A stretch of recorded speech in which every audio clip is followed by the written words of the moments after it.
Drama ini adalah proyek dari Kementerian Kebudayaan, Olahraga, Pariwisata dan Badan Pertukaran Budaya Internasional untuk mengenalkan makanan Korea Selatan di kancah internasional. Cerita dimulai dari kisah Ro-in yang sedang menonton tayangan channel mukbang. Seketika itu juga ia memesan makanan yang sama persis di sebuah aplikasi pesan makanan, akan tetapi ponselnya kehabisan baterai.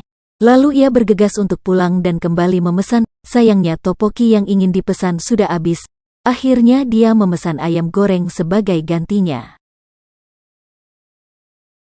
Ketika membuka pintu, Ro-in dikagetkan oleh seorang pria yang berada di depan rumahnya. Maksud dari pria ini ingin meminta kelebihan sumpit yang dimiliki oleh Ro-in. Ternyata pria itu adalah penghuni baru bernama Muyong. Selesai saling berkenalan, Ro-in menyarankan untuk saling berbagi sesama tetangga, padahal hanya ingin makan topoki yang dipesan oleh Muyong. Sesampainya di rumah Muyong, mereka mencicipi dan berbagi makanan.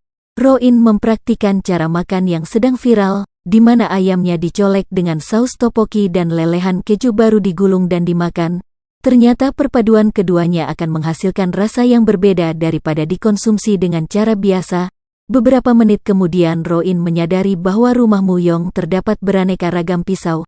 Ia menduga tetangga barunya itu adalah gangster, lalu pulang ke rumah karena takut. Di lain hari, Ro-in memasuki sebuah restoran dan ternyata restoran itu milik Muyong tetangga barunya. Dan barulah Ro-in tahu bahwa tetangga barunya itu adalah seorang koki bukan gangster. Ketika menyicipi makanan buatan Muyong ternyata rasanya enak di perut. Menurutnya Muyong terlalu tampan dan tidak cocok menjadi seorang koki.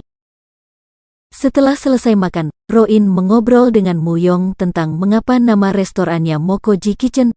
Mokoji dalam bahasa Korea murni berarti berkumpulnya banyak orang. Muyong hanya berharap orang akan berkumpul di restoran dan makan makanan lezat. Karena merasa tidak enak tidak membayar makanan, Ro-in membantu belanja bahan makanan.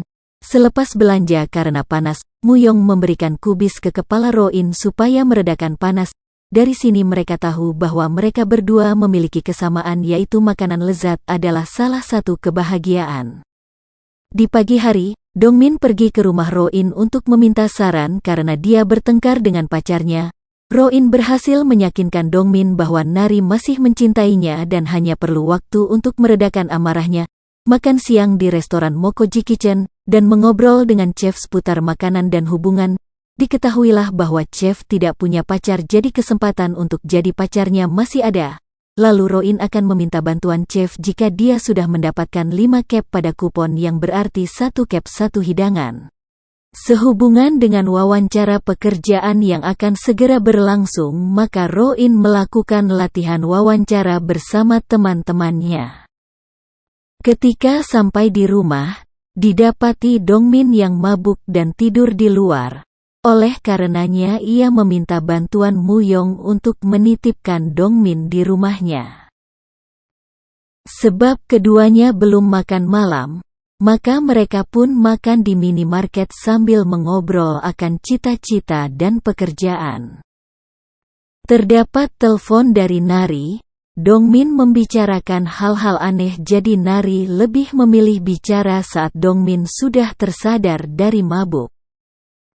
Nari juga memperingatkan bahwa Dongmin telah berjanji tidak akan minum sampai lulus ujian masuk perguruan tinggi. Di pagi hari, Dongmin bangun dan tersadar sedang berada di tempat asing.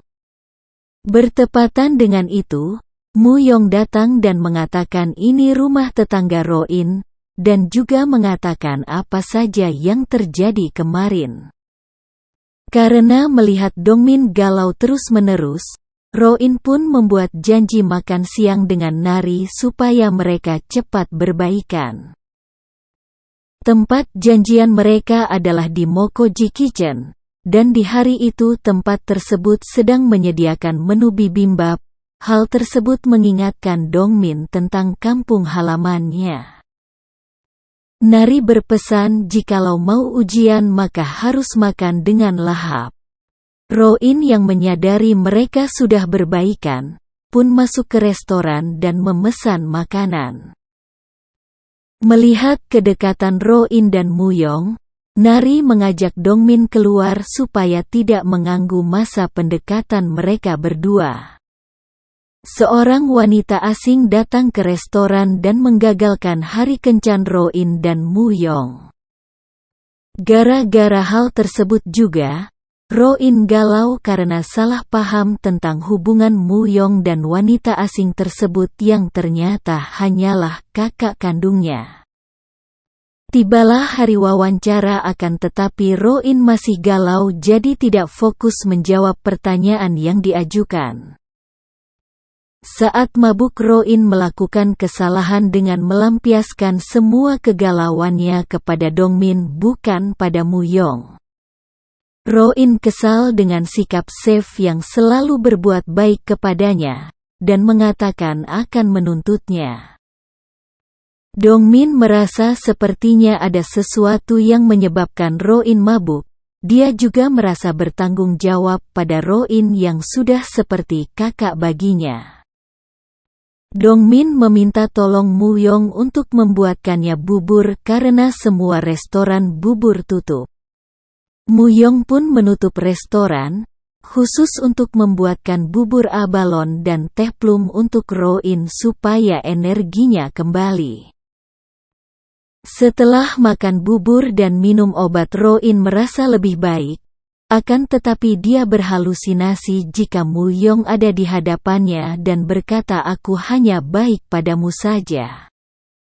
Dongmin menelpon dan mengatakan semua yang terjadi kemarin ketika Ro-in mabuk, karena merasa bersalah Ro-in mengunjungi restoran untuk bertemu Mu-yong.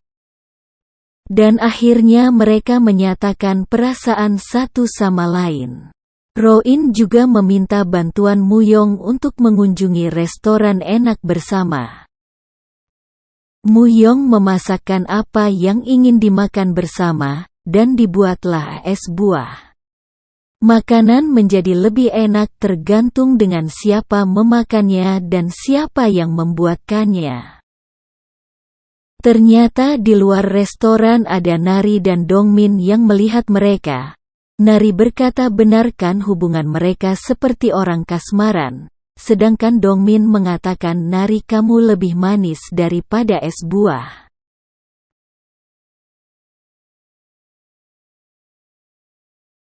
Terima kasih sudah menonton, tetap semangat teman-teman.